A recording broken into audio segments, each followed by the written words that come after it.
These that you have for Thanksgiving break, I understand starts at 5:15 today. And if you are counting the moments, the faculty are doing that as well. Been for a while. So we feel you. In person, instead of a presentation, instead of a Zoom lecture seemed to be in as well. So Michael Stelfox graduated from the Bachelor's of Landscape Architecture program a little while ago. And with a very strong class of colleagues that have, for the most part, gone on and are doing some really influential things around the country. So you were included today. Having good colleagues, good, strong colleagues that work together is actually a really important part of your academic journey to kind of keep those friends for a long time. And I know you've been keeping up with most of yours. So, after graduating, you worked for a while, decided to go to grad school in architecture and at the Washington Alexandria Architecture Center. So still a Hokie, but in an urban location. And now working, started his own firm. A different way of looking at things, different way of paying the bills, and different opportunities, which is actually really nice. So Sean invited him. You may have met Mike when he was when you were all at the 50th celebration at the WAC last year ago, October. He was there partying with the rest of you. Yeah. I'm just going to hand it over and then you can tell him all of the fun details. Thanks. Yeah, actually, so, right, I'm a landscape architect by training, thanks to Terry, right? A lot of the faculty that is here is fairly new, which is amazing. And Mente was my chair on my thesis, which it took a very much like an urban planning route of sorts. And in a lot of ways, when I went back to for architecture and urban design, a lot about it is after I was in practice for about 8 years, a lot of my meetings were between architects and developers, and they would ask me some of the retailing questions of how we place make and actually attract a retailer for a store to make more money at a place, right? And you're in the same dialogue with architects, and I think you need to speak similar languages a lot of times, right? You get a lot of respect for how specialized landscape architects are. As soon as you can extend your vocabulary, you're in business, that's for sure. Funny enough, I think there was this one project when I was here in Blacksburg, and do we still do it, Terry? The library, Blacksburg Library Project?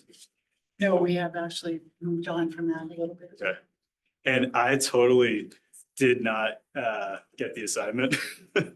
I totally made a monument out of this library that was supposed to be a subtle thing, balance, cut and fill, and make a more intimate setting for people to come out. And from growing up in Annapolis and then living in DC, that's just the thing that resonates with me was the monumentality of sites. And funny enough, right, got to work on a few monumental pieces of work at Van Sweden when I was there.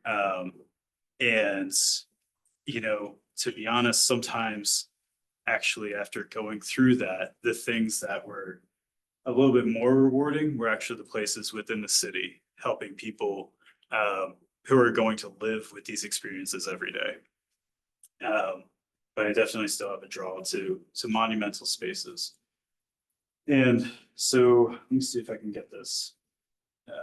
So this is a World War II memorial extension of the FDR prayer memorial. It's a D-Day remembrance, and it's when FDR said a prayer right before our soldiers went into D-Day, and a lot of them died, right? So we're commemorating that space. On the flip side of that, when I talk about doing more urban design and urban condition work, this apartment complex here is actually right behind what was called Randall Museum, and that's a historic school where Marvin Gaye went to school, right? If you listen to his music, it's pretty good, right?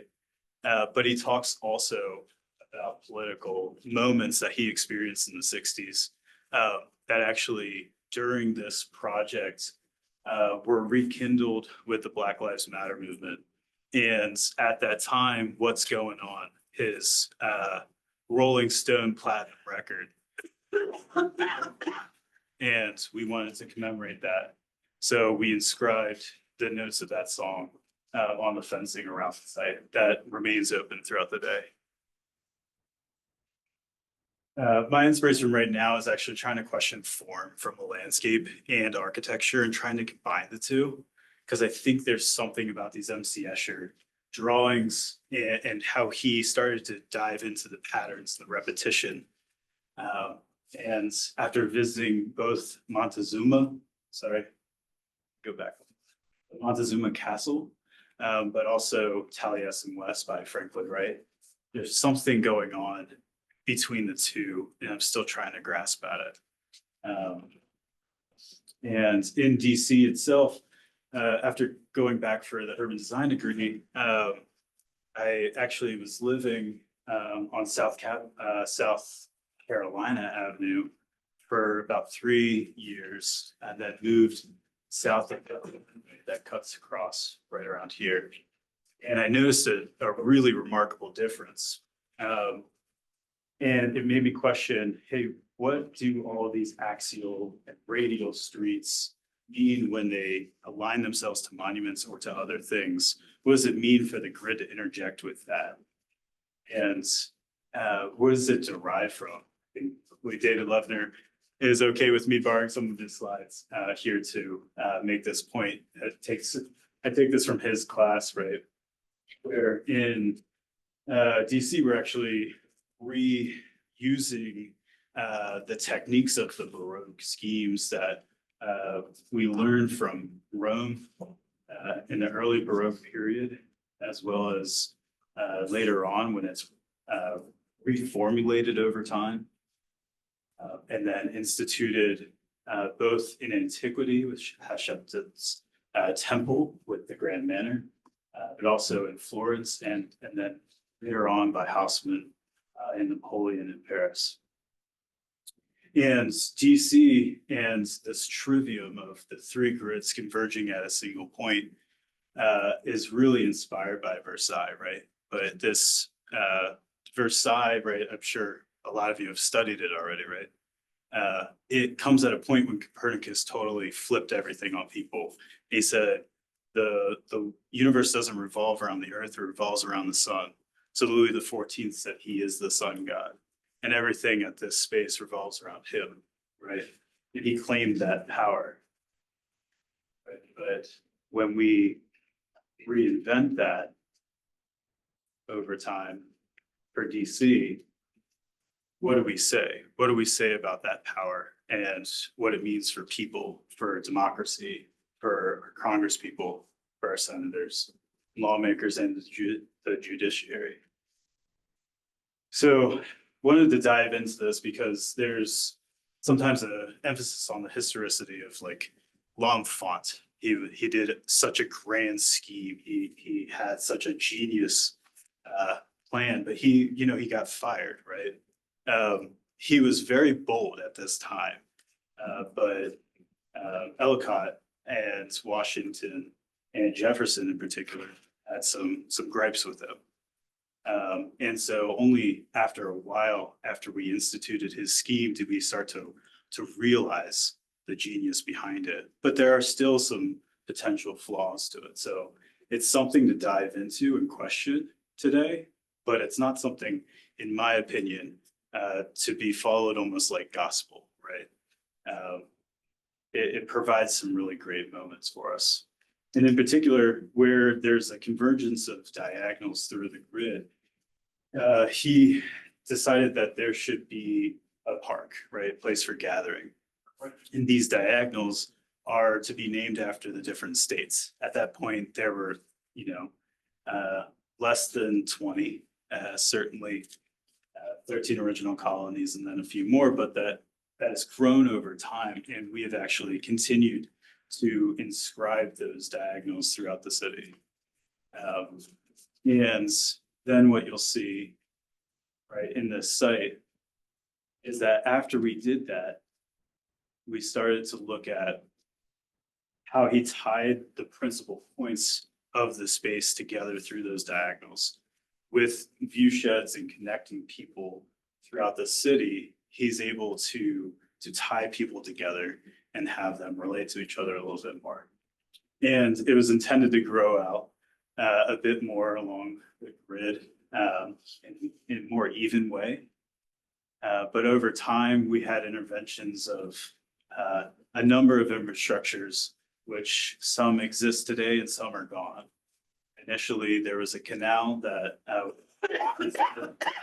material across the city, but it was actually deemed irrelevant when we figured out that the railroad was way more efficient, right? And over time, we placed a significant emphasis on the highway and getting people out of the city into the suburbs. So it stems from kind of this culture of why people came to the city. They came to work a lot of times, right? And so they actually congregated around the Navy Yard or their places of work. And there are these pockets. And what that means is things just don't always follow that planner's vision to a T, and you've got to respond to it. But in some particular instances, you've got to try to keep things in line with what's good for the full extent of society. So, question in my mind was, okay, I've seen Washington, D.C. a lot, right? We talk about Paris, we talk about Rome, but what don't we talk about so much? Do we talk about St. Petersburg in Russia? Do we talk about Peter the Great of the Romanovs? If you've heard about this drama, right? The Romanovs are overthrown in the revolution. And why is that? Well, Peter the Great in St. Petersburg, Russia, he wanted to move the capital from Moscow closer to the West and in a new place where he could embody Western ideals. And so he did this after he visited Amsterdam and learned how to build ships undercover, right? Tried to hide or disguise who he was. And then over time, the Dutch found out. So they threw a mock battle and they started firing at their ships to show off to him, right? And so he grew a fondness for the canals in this space, in the city. And then at that time, right, the Dutch are just so powerful that he wanted to embody some of their successes. Similarly, he went to Paris and studied the Grand Manner. And even though the new king was about 7 years old when he met him, he was able to go through the Grand Manner with some of the leaders at that time and actually understand what it means to devise urban forms of power and what that does for the leader. And at that time, a family member of his was killed by some of the elites in Moscow. And he came back and he actually had them all arrested. And you can actually tell a little bit of a difference here if you read into the art. You can see the difference in dress. You can see the difference in their clean-shaven faces versus the bearded folks over here. That's important because he levied a tax on anybody who didn't either buy this coin to retain their beard, and it was so that they didn't look so Eastern or so Russian. They needed to look more Western. They needed to dress more Western. And that's when he moved a lot of those aristocrats over to this newly conquered Swedish territory in St. Petersburg. You can see the original fort that the Swedes had here. And when they conquered it, they actually moved the fort closer to the mouth of that river and set up a number of specific buildings and monumental forms to emphasize their power and their takeover of this place. So I'll flip through these pretty quickly. What you can see is if you want to dive into it further, you can check out this book by Bromfels on exactly what's going on here. They wanted to institute more of a Renaissance or a fortified city here with the barricades all the way wrapping around the city. And then they wanted to have these massive stone buildings built on this island. And over time, right, after Peter the Great hired a man named Lebon from Paris, who was an understudy, or at least someone who derived a lot of their inspiration from Le Notre.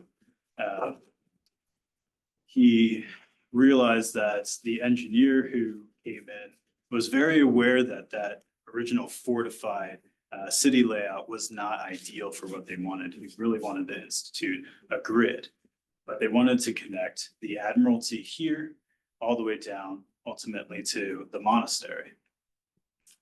And this is what, right, there's always this kind of contrast of the engineer and that architect or that landscape architect kind of had odds in both DC and St. Pete. That was kind of interesting. They instituted the canals that Peter saw in Amsterdam, and then they built their palaces in this place. But instead, right, they found out that they weren't able to follow quite the prescribed intention that Peter the Great had of making stone buildings to a T, right? They went into using wood or things that were a little bit easier, which is a little bit Haussmann in Paris, where they came up with a plan to follow all of the detailing, and everyone had to subscribe to it, right? But in this monarchy in particular, right, they emphasize a lot of that grandeur, the embellishments of the Baroque period here on the buildings. And then they made parks really for their own emphasis of power. People who were close to the royals could actually enjoy this, but it wasn't necessarily for public consumption quite so much. Ultimately, they used this trivium to assert their power, like we've said. And this is in part something that people still enjoy to this day for their ability to see the Admiralty from afar throughout St. Petersburg. But it has totally different meaning after the overthrow of the Romanovs, right? And the institution of communism with the USSR. And then today, with whatever you would describe Russia as today. Right on. Looking out, these were called prospects, right? As it opposes our nomenclature of, right, the avenues in DC. And you'll see that over time, it didn't just take place all at once. They had the initial prospect to the west, and then they actually had to reconfigure buildings and structure of the urban form to institute the eastern prospect, specifically to reflect it at the same angle. And then today, it exists, and this is the historic district of St. Petersburg. Outside of this, Peter the Great had his own Versailles of sorts made for himself, where he extends his vista across the Gulf here. So in DC, okay, what are we looking at? How does this have any relevance to what we're doing? Well, it means that when we institute ourselves as designers to say we need to have this sort of urban form of these axes, it makes all the difference in how we actually make sure that they come about. And over time, when we actually started developing DC as more of a working class housing districts, particularly south of the capital here, there were a lot of less desirable neighborhoods and residential structures that didn't necessarily stand the test of time. They were blighted, and actually a lot of people frowned upon this space. There was indication of a lot of crime, but at this time there were very thriving neighborhoods. And I know this actually not just because of the historical record, but because this is actually one of my great uncles who would herd cattle in from actually over the Anacostia River, all right, to the slaughterhouse. Funny enough, on Pennsylvania Avenue. You wouldn't think that even existed nowadays, right? But this was all working class. And over time, right, it developed into a very dense space. But at first, the railroad cut through here so that there were depots and ways to get a lot of the material and supplies to the Navy Yard where people were working. And then ultimately, urban renewal took place and really cut off, particularly the Southwest community. And it was intended to, there was intended highway extension actually into Northeast and Northwest, but the communities there vocalized more opposition to the highway and actually were able to thwart its construction. But in Southwest in particular and parts of Southeast, a lot of these communities were raised and rebuilt into a more modernist version. This is also a really big national priority because ultimately the government deemed it necessary to decentralize government facilities actually outside of the city in case of an attack, but also there was a desire to live in suburban neighborhoods. And so the idea was get people in and out of the city as quickly as possible, but not necessarily incentivize people to live in the city. And so what we've inherited today is a space where if you do live in the city, you have a lot of separation, particularly across the highway. And this is all the barricades actually that we have, which lead to a lot of stifling of culture to actually generate itself and thrive, arts, and different things like that. Although you will see certain indication of artistic culture or people inhabiting spaces that they either shouldn't or they don't feel are super desirable, right? And what are those uses? The question is, if we got rid of this highway as it's being done in so many parts of the country, what could we actually think would come about in this space? And how do we plan for that? And how do we try to get excitement going for this right now?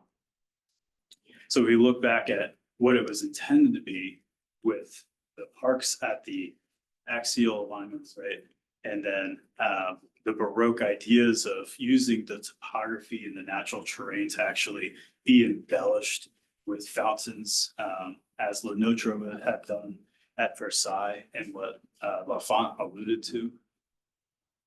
We could actually see a way to emphasize the past of DC's intentions, but maybe reformulate it for modern context. And so when we look at what's highlighted here in pink, this is actually the land reserves that Lafont planned for. Well, parts of them still exist today. These are supposed to be gathering spaces. And number 17 in particular is one that's very interesting because this where all of those ideas Lafont had kind of converged. But the Trivium itself, it's a pretty tough experience for a pedestrian if you get along it. You've got to go underneath a number of underpasses, and in particular, along the southwest extent of it at Delaware Avenue, doesn't actually exist. And so what that means is that community is very much disconnected from the capital, but they're also inundated at certain times with flooding, and they also experience greater severities of heat in some of our peak summer moments, right? At the same time, we actually see that this is a crowdsourced pollutant mapping done by DC DOT. And they said that at least the CO2 levels are actually down to a tolerable extent, but that means that it doesn't have an immediate impact on your health. But a lot of these pollutants, in particular matters, actually are shown to accumulate in your system over time and cause significant health detriments. And even just that direct pedestrian access is largely non-existent here. So the idea, all right, let's connect this. Let's see what we can resolve with following the terrain and what's intended to be here, both between the Baroque inspirations of L'Enfant and the actual geology and everything. What about the ecology? What about McCartney type thinking of what should grow back here and what used to exist in this space? What are the forests like in this space? And then how can we actually look at doing infill development either by following the adjacencies and the patterns of the streets and then trying to match them, and then pulling in some of the circles that exist at these radial alignments in DC? Or can we think about emphasizing the courtyards that are very successful between block patterns through more futuristic and urban typologies? But the question that got posed to me when I was designing this was, well, if you get rid of the structure of the highway, do you lose out on some really interesting form that you can work with, both as a landscape architect and then allude to the ability of the architecture to take place in this space? And so we brought the highway structure back in and looked at its sculptural form to be reused over time. You can see some of the early studies, right? This is the highway itself in purple. And how we would look at bringing back what's Virginia Avenue, which actually aligns to the Washington Monument, just as the Trivium aligns to the Capitol. Right now, with the highway, actually Virginia Avenue is a lot wider on either side of it. And we're thinking, well, does it tie back in to meet up with where it exists in the Southwest? But the railroad is here. We actually wanted to keep that because it's a highly functional CSX railroad. And we thought, okay, what about jogging that Virginia Avenue down to the south and playing with kind of this kind of like wabi-sabi sort of idea of, okay, this exists, let's deal with it, right? And you can see, right, there is a lot of publicly accessible space, especially around the Capitol grounds. And then there are these community spaces in Southwest, but there could be so much more in this void. And with what we have going on with the highway, that's actually elevated with a lot of fill. We could keep that fill, but use it as parkland. And the structure itself of the highway, it could actually reinforce development that then elevates people above the street, above the railroad, into a promenade to actually enjoy. So what we did was actually kept parts of the concrete structure itself and stitched on top of this with additional structuring, and basically extended that over the railroad so that ultimately we get a new urban form of the city that takes place, but actually opens itself up along the Trivium and along Virginia Avenue. And it deals with the conditions, it plays with some of the successes that we saw with significant revenue for these developers who are prospecting these sites right now.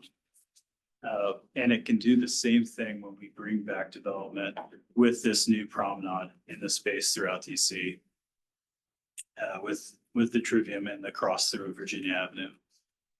So I'll flip through the end here of how we dealt with Spirit of Justice Park actually gets made into something that right now is just a underground parking garage that has a green roof that's inaccessible mostly to the people who live in this community.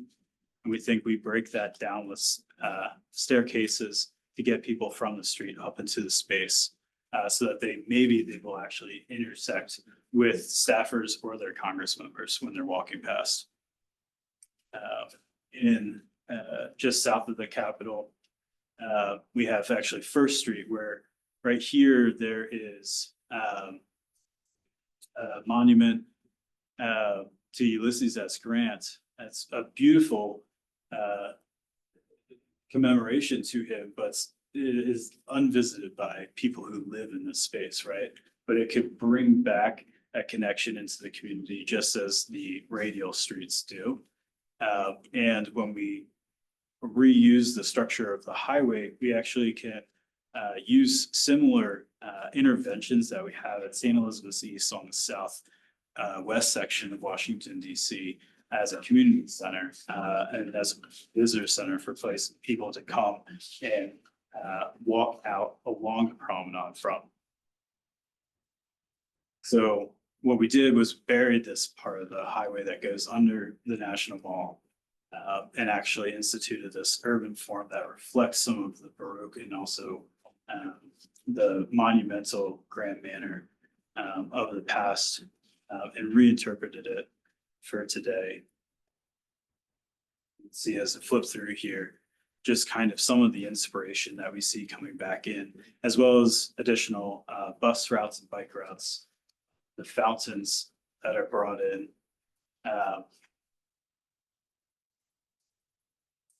And the ability to accentuate this land reserve 17 that L'Enfant had set aside that was occupied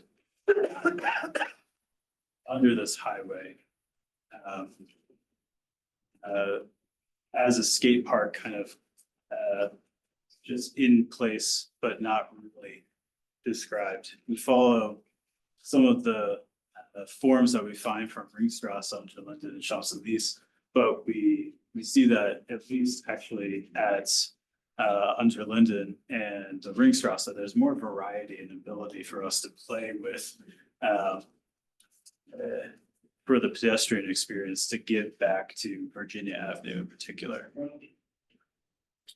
And when we do this, we actually can enliven the streetscape and take off some of the inspiration from what was going on under the highway to begin with, and preserve that with the skate park, the graffiti, and the different this basketball court here, and actually just reformulate it into a space for people to collect even after the highway is removed.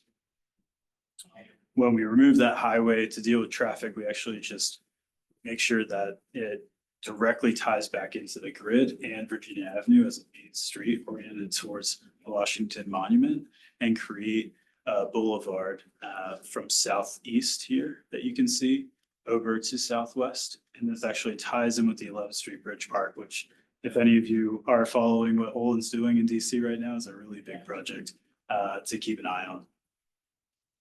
In the southwest on Main Avenue, where the wharf was developed, we look at what we already have available to us are these overpasses that actually could be capped and turned into park space. We can bring back Maryland Avenue as well, which NCPC already has a plan for, and we just tie in with that and extend that into a fully integrated experience throughout DC and for the residents. So thanks. Any questions?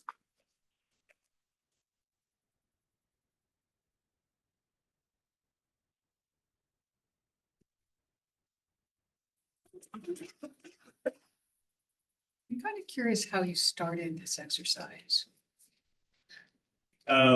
Jogging, probably. Yeah, I like that question because it's unorthodox, and like I have a Garmin watch and I use Strava, and on one of the maps there was this, like, I don't know if you noticed that there was this red line that was all scraggly all over the place, and that was actually my Strava map.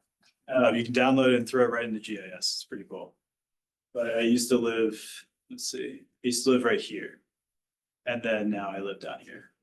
And, you know, the way that I would jog through this space is totally different just because I live on the other side of the highway.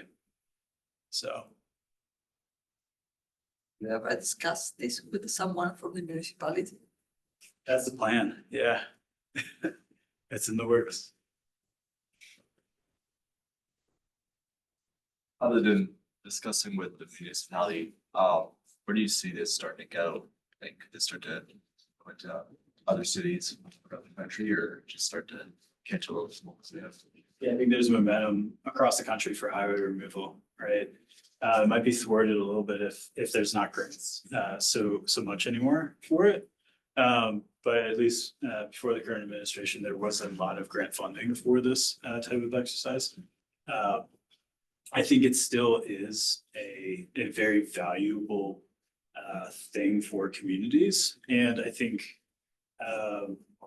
there's just, in my opinion, there's more emphasis on real estate value and enhancement through this kind of thing. We don't actually need highways bifurcating our cities quite so much anymore because it's actually detriment to the value of the limited amount of land that cities actually have to offer. Sure.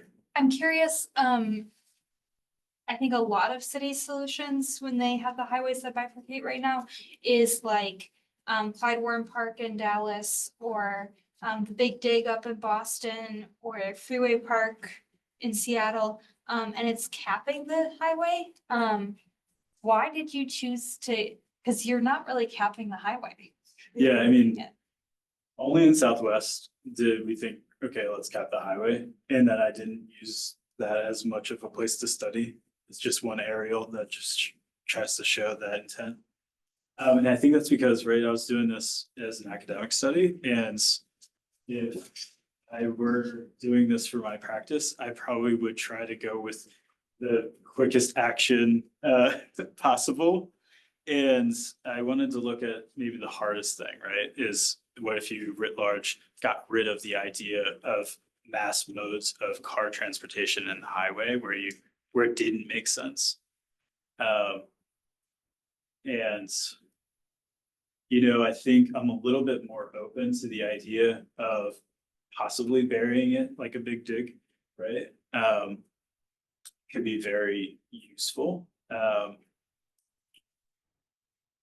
But there's something that still strikes me about this space where these earthen mounds are still around, right? And though I didn't fully design this, I think there's a lot that we can continue to work on there, hash out. I don't know, this pragmatism, I guess. Sorry, thank you.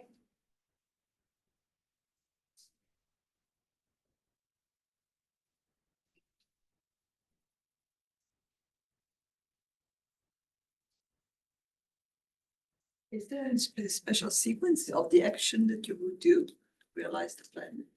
Yeah, I think you'd start with the highway capping right away, and I think that's largely because I don't know if anybody here like follows Urban Land Institute.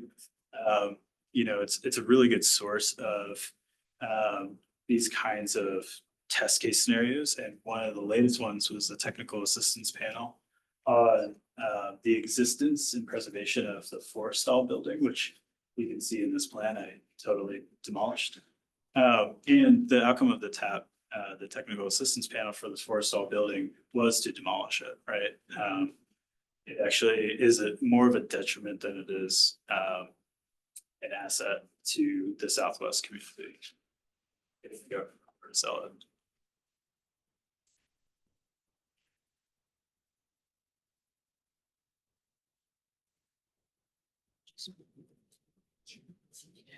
I find it kind of interesting right now. We don't have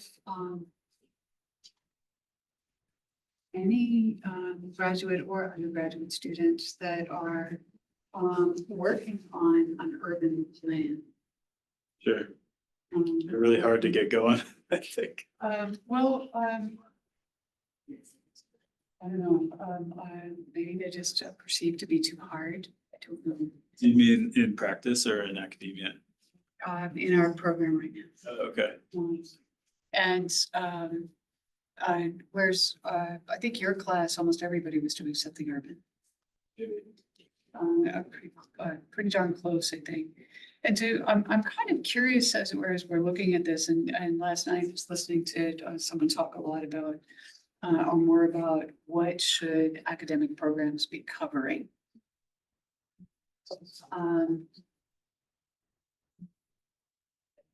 From your perspective at this point, kind of looking at this as a project, as an idea, what do you think someone needs to have as a student to begin to work on this as a problem? Or on a projective exercise? I think you need the willingness to go and talk to people who live there. It's like, and you can do that in any community. But even if I've been living in the city on and off for 5 years or more, and I don't know every part of the city. If I were to try to design a pocket, gosh, somewhere, well, I know that part. With like right around Federal Triangle, I have no clue. You know, I don't experience it. It's so different. I think the best thing that helped me was I'm very extroverted, I guess. But so it took me a little longer to figure out how to listen well, actually. And that's been really critical to listen actively, be able to at least try to formulate on paper what people are telling. But yeah, I don't know. As far as studying urban conditions and rural, my particular draw is to urban, and it's because of I've been brief stint in New York City, and you live there. I mean, you realize why Olmsted thought you need Central Park, right? I think there's so much, at least it was so obvious to people at that time when they lived in that city that nature could really benefit people who live there. So it's inspiring to me.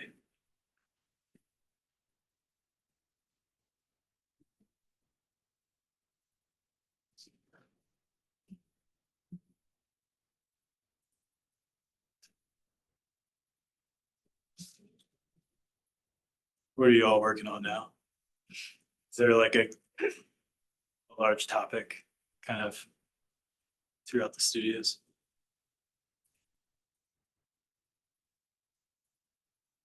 This is actually a question for students, not for. We're working on the Fall Line Trail Okay, sign that's going to Richmond cool. for the graduate student. Okay. What are like the SWOT analysis of that, or the opportunities probably? Sorry? What's the major opportunities that you all are looking at? Pat? Still looking for something that sticks pretty well, so I'm looking at adding a little community park to the section of the trail right now. Cool. Awesome. Senior class, we're looking up in the Virginia Beach area at some coastal resiliency. I have to try to solve some of these flooding issues through time. Yeah, where are you looking at in particular? Like what neighborhoods? So we just wrapped up a couple weeks ago, just near Virginia Beach, and now we're up in the Hampton Roads area. And it's like Paul Maria Village is very low apartment complex that is really prone to flood disaster. Yeah, it's interesting, I think, right? Where you see a relationship between the people who are prone to more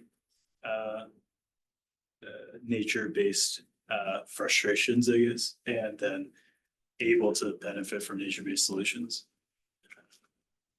Interesting overlap. The second years are redesigning the lawn in front of the art center here. which sounds pretty similar to what you were describing with the library, like the grading and cut and fill.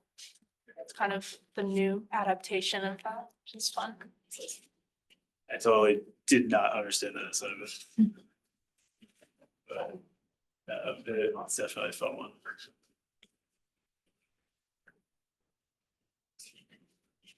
I guess I have a question about this. Just kind of living in DC this summer for an internship.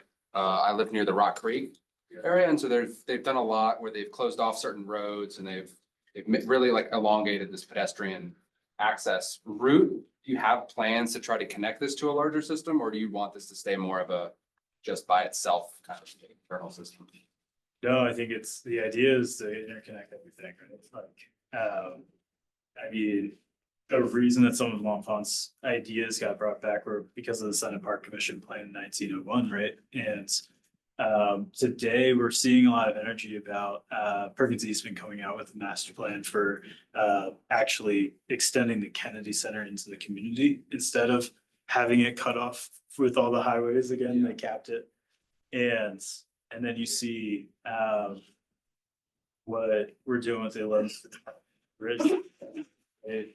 Scott Kraft runs that group now, and he's trying to ensure that Highline-esque type of intervention on a reused infrastructure is actually best businesses on, he calls it east and west of the river. And so there's a whole public policy component to make sure that people are shopping and thriving. District. So it's all connected. And this is kind of inspired by more of, I guess, okay, the 11th Street Bridge Park project that's coming up here. Okay, what do you do when you get to this spot right next to the Navy Yard and there's nothing going on? Well, maybe if you extend it all the way across through the mall, go up around the wharf, and then you have the tidal basin, you'll ultimately get to that outlet at Rock Creek. So. Yeah, 'cause that was one thing I noticed, is that there was a lot of character sometimes in the buildings, but the sidewalk or the street just made it a space you never wanted to visit or walk around. So looking at kind of this more natural, which is nice. Where is that in particular? 16th Street, a lot of that, and then kind of those side streets just next to it. A lot of those streets, just a lot of really cool shops and restaurants, but the sidewalks were 5 feet wide. Yeah. So there's just not a lot you can do there. Yeah, there's fun. I think in some major cities, right, there's like those a Saturday every few months where they just shut down traffic. You just see how many people get out in cars to go between different parts of town. It's a totally different experience. So I think as a planning department, I would imagine they're trying to like figure out that next spot. Black Lives Matter Plaza was one of those first places where they did that with a lot of success. But yeah, Have you read Delirious New York? a little bit by Yeah. Ren. It's like, yeah, my room. So he describes, New York as this in a very particular kind of character kind of way, right? With your personal and kind of designally engagement with DC, how would you start to describe that? Like, have you thought about DC in a similar way? Totally. How would you describe it then? I'm curious. I'm not super familiar with DC, so it's. Oh man, I mean, just like figure out where the go-go music scene is. You'll just start to see some of that, right? Yeah. Like, my dad listened to Marvin Gaye growing up. Marvin Gaye was actually from the same like denomination of the church that my dad grew up in. And so he felt like a connection, right? And but they had totally different lives, right? Like Marvin Gaye got into the music, my dad got into construction. But yeah, it's funny the overlap, the immigrant population that you have in DC, ever since the beginning, right? Oh my gosh, there's so many layers. Yeah, maybe we should follow up on that because it'd be fun to, That could be a cool book, I reckon, like a yeah. DC version of Delirious News.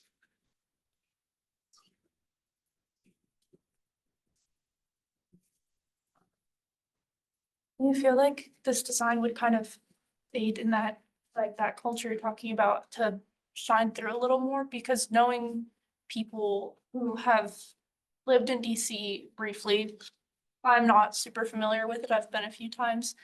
It seems a lot of people describe it as being a little weak. Oh, yeah. Do you think a lot of that can be attributed to the current way that it's like the current planning of it? Kind of hiding. It's a good question. I mean, I think we have a role to play in enticing people to make connections with each other, right? Anywhere we are. I think I think honestly, the best thing we can do is either be so polite about politics that you never talk about it, or if you go to DC, talk about it and find somebody who doesn't agree with you and like make them your best friend. There's only two ways to go with that one, right? If you want to do something good. But what is good about that kind of a relationship, in my opinion, is that, like, for instance, I designed that library in totally the wrong way, but because I totally had this idea in mind, right? And if I were to get to know somebody who lived in Blacksburg or who would actually go visit that library and respond to what they thought would be really valuable, it would have probably defied what I wanted to do. And it would have helped me actually see the site totally different. So I think that's where I was starting. What about your senior project? Yeah. I asked that in part because there are at least 13 people that should be here this afternoon that should be starting to think about their senior project for next year. And then there's all of those that are currently working on it. No, I think I loved my senior project in a lot of ways because it was an exploration of technology in some ways and an intervention with mechanizing landscape. Not so much in placemaking, I would say. It probably didn't to make good placemaking. But with land treatment cells, I think are something that still need to be talked about more. Like how can we recycle water on site? And yeah, I mean, there's going to be a continuous overbearing or overload of, I think, the municipality, the more we populate these cities with aging infrastructure. So if you're DC, you just build bigger tunnels, right? Or if you're Alexandria, you just connect to DC's wastewater treatment plant across the river. But like, you can only, I think that's probably not the best use of your tax dollars. There's probably a better way to go about it. So it definitely sticks with me like a thorn more than anything. Sorry, I didn't mean to scratch. No, I love it. I mean, it's, gets you up and gets you going on it again.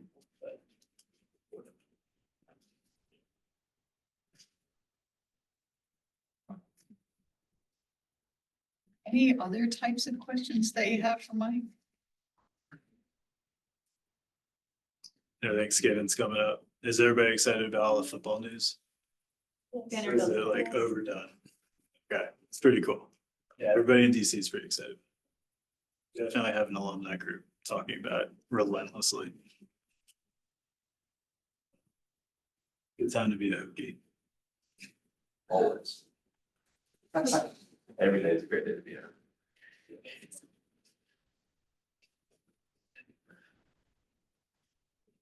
Got a lot of people that hope to be working in the spring Sure, after they graduate. me too. Just kidding. What advice might you provide for those that are looking for internships or looking for full-time work or? Yeah. Yeah, it's tough in DC, I will say. There are a lot of layoffs in DC. I'm not saying don't look, but I'm saying if you do look, yeah, really, really bring something to the table. Everybody's trying to figure out how to bring in more jobs. There's a lot of noise around RFK.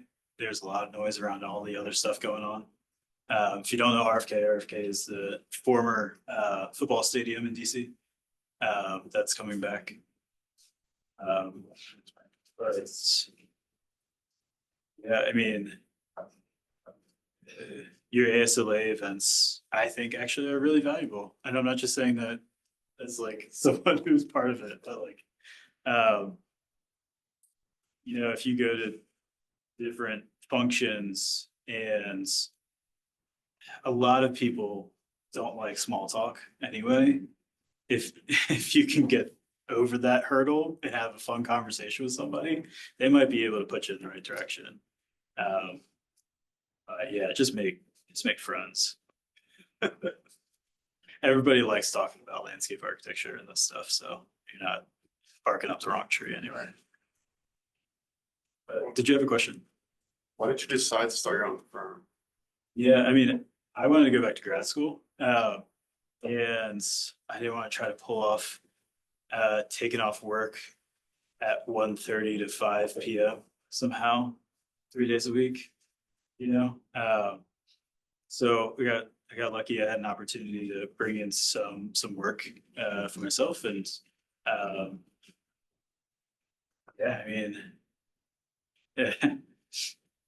the tricky part about that though is when you take that leap, it's like that quote of failure is never final and failure is never fatal and success is never final rings in your ear every day, right? So every day you have to get up and get that new work. But if you like it, it's pretty fun.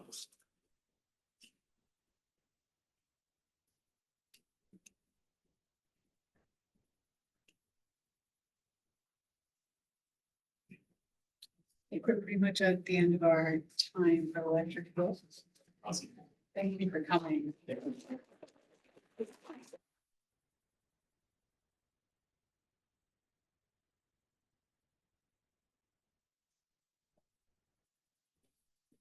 So yours, let's meet here before you head out. People are kicking us out. What? Oh, yeah, on the money. Yeah, we're gonna just meet here before. Going in for another.